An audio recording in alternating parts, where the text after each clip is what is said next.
Hi, welcome to Chard Review. Today we'll be covering a 2018 American thriller movie called Acts of Violence.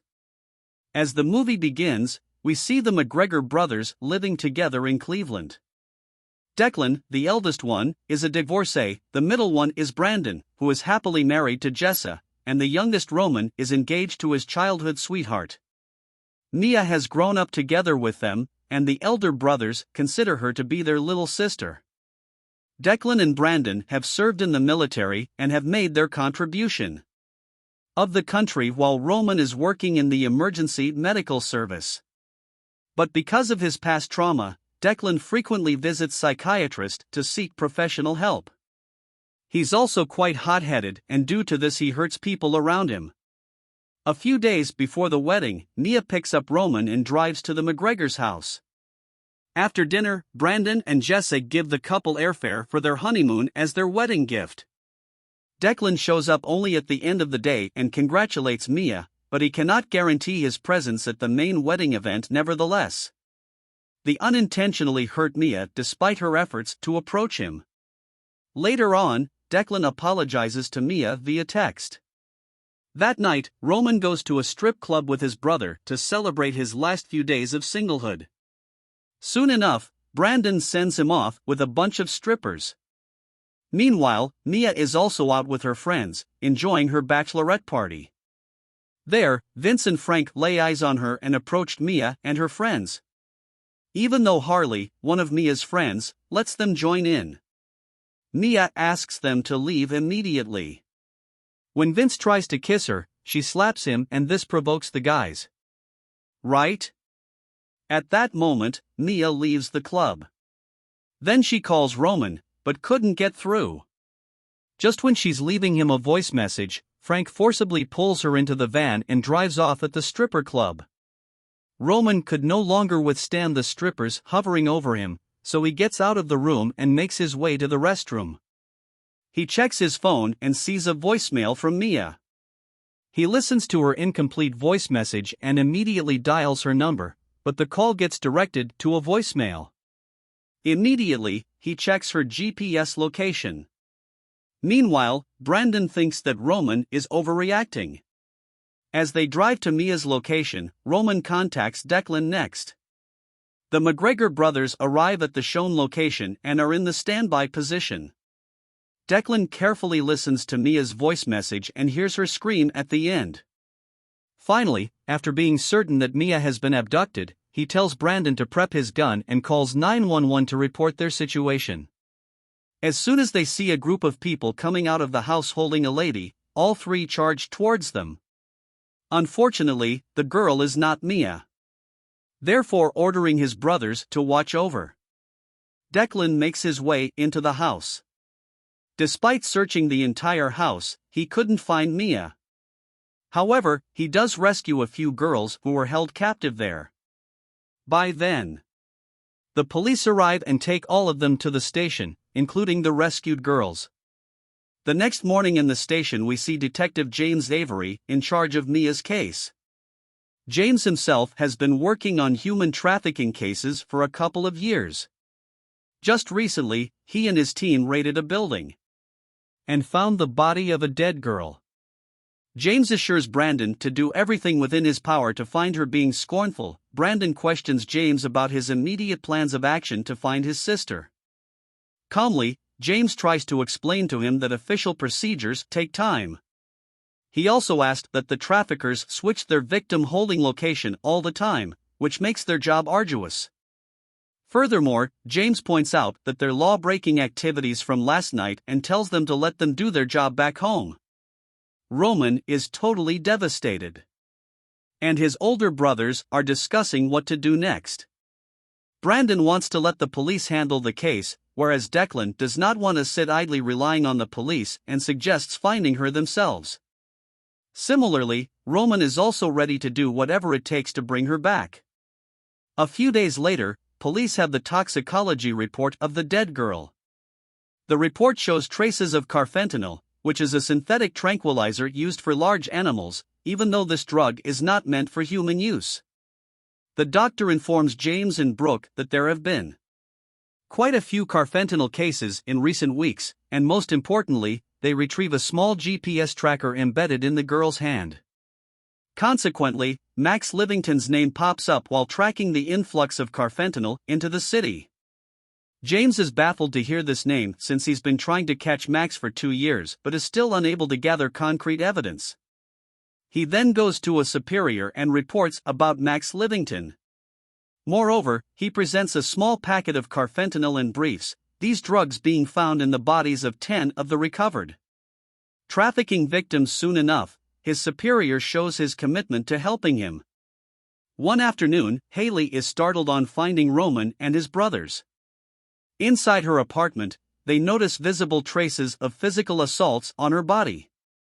Eager to find the truth, they ask her about her injuries and inquire about the night they had Mia's bachelorette party. Only after they guarantee your safety does she open her mouth. According to Haley, the guys who Mia had pissed off the other day work as sex traffickers.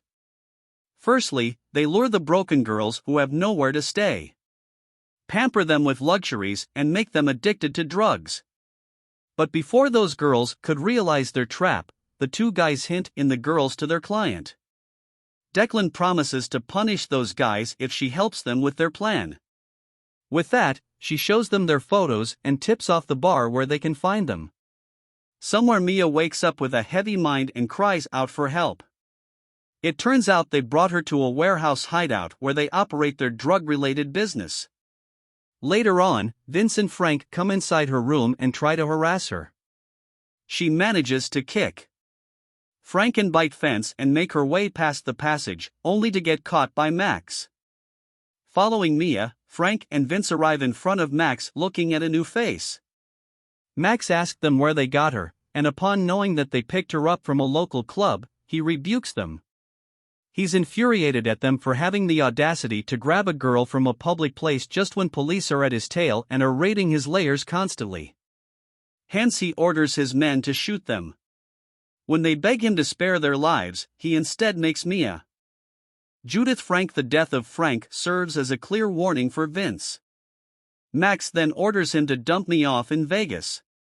Nevertheless, he also warns him not to mess up or else it will be his last time.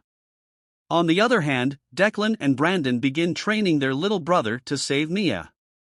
Declan teaches Roman to efficiently use the gun and hit his target while Brandon prepares weapons and other necessary equipment. Shortly after the preparation is done, one evening, they wait for Vince to show up at the address given by Haley as Vince and his man are about to drive. Roman blocks their path. Just then, Declan appears from the tailgate and shoots at the driver and the one in the passenger seat. Vince and the other try to run away from behind, but Brandon handles them. Meanwhile, Max is reported on the incident with Vince and his other boys. He then demands to tighten his security and hire some professionals.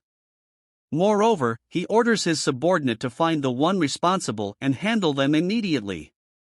In the meantime, the Macgregor brothers move Vince to the harbor and question him about Mia. Initially, he thinks he's doomed, either by them or by his boss, and goes on spewing nonsense about Mia being sent away to the clients. When Declan unzips his jacket to reveal a C4 strapped to his chest and activates its timer, he finally agrees to tell them about Mia's whereabouts. With the ticking time, he reveals his boss to be Max Livington, who will be moving to Vegas along with the girls tomorrow. Roman asks them about Mia's current location, and with less than 10 seconds remaining, he agrees to take them to her, and with that, Declan stops the timer at 1 second. Remaining on the contrary, Mia utilizes her surrounding, cuts the rope tying her hands, and pulls out the metal from the bed leg. Furthermore, she uses the metal as a weapon to scrape out the grout around the glass window. On the other hand, Vince leads them to the warehouse at the train yard. As soon as they enter the warehouse, they start to open fire on the people and eventually head toward the basement where she was being held. Upon reaching the room, they find that she has already escaped through the window. Just when they're on their way out of the room, some men block their way besides Vince getting killed. And the two-way fire. Brandon is also shot. It's now impossible to get out through the same route, so Declan orders his brothers to get out of the warehouse through the window. Before he climbs through the window, he places the bomb on the bed. Then he barely makes it out of the warehouse alive before the explosion.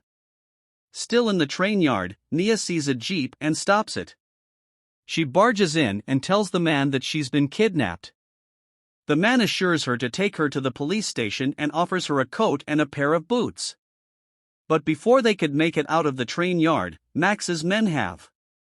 And together, by tracking her GPS, the men collide with the jeep Mia is in and shoots the driver before dragging Mia with them.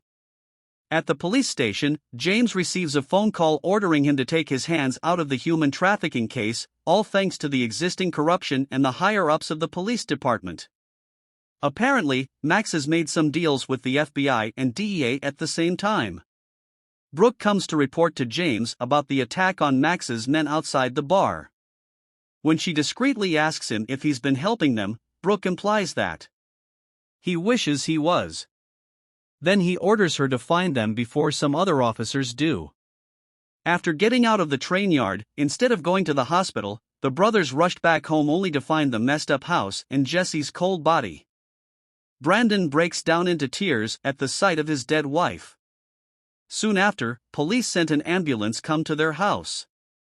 Brooke asked Declan to get into her squad car along with his brother quickly. Then she brings them to James. James informs them of the possibility of them being arrested for breaking the law. James at Max will be shipping the girls and moving his business to Vegas tomorrow, but James regrettably tells them that his hands are bound and that he can do nothing about Max despite knowing his plan. Even so, he agrees to give them 24 hours to catch Max. The next morning, when Max is moving all the girls to be shipped, a gas smoke declares the war and firing, causing many casualties.